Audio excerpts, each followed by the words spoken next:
역대 최고 수준의 반도체 호황에 힘입어 1분기 경제 성장률이 훌쩍 높아졌지만 가계소득은 0%대 성장에 그친 것으로 나타났습니다. 경제 성장의 과실이 특정 분야에만 쏠렸다는 목소리가 나오는 가운데 이번 달부터 SK하이닉스의 임금 협상이 시작되는데요.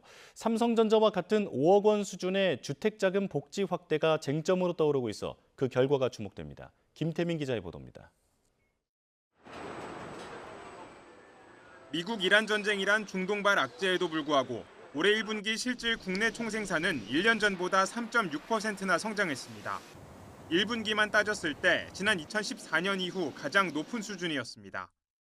인공지능 열풍을 탄 반도체 호황이 가파른 성장세의 비결이었습니다. 하지만 같은 기간 가계 실질 소득은 월 평균 462만 8천 원으로 고작 0.4% 증가하는 데 그쳤습니다. 경제 성장률과 소득 증가율이 3% 넘는 격차를 기록한 건 지난 2024년 이후 2년 만입니다.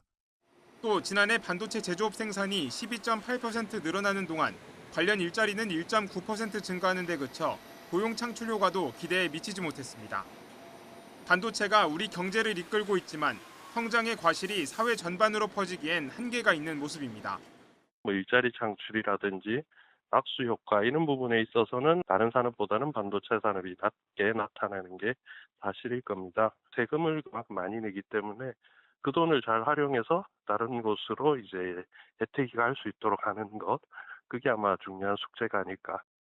이런 가운데 SK하이닉스는 이르면 이번 달부터 2026년 임금 협상에 돌입할 예정입니다.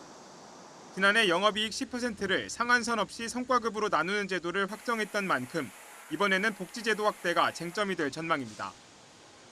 특히 사내에선 최근 삼성전자가 신설한 최대 5억 원 한도의 주택안정대출제도와 비슷한 수준의 주택자금 지원 요구가 잇따르는 것으로 전해졌습니다.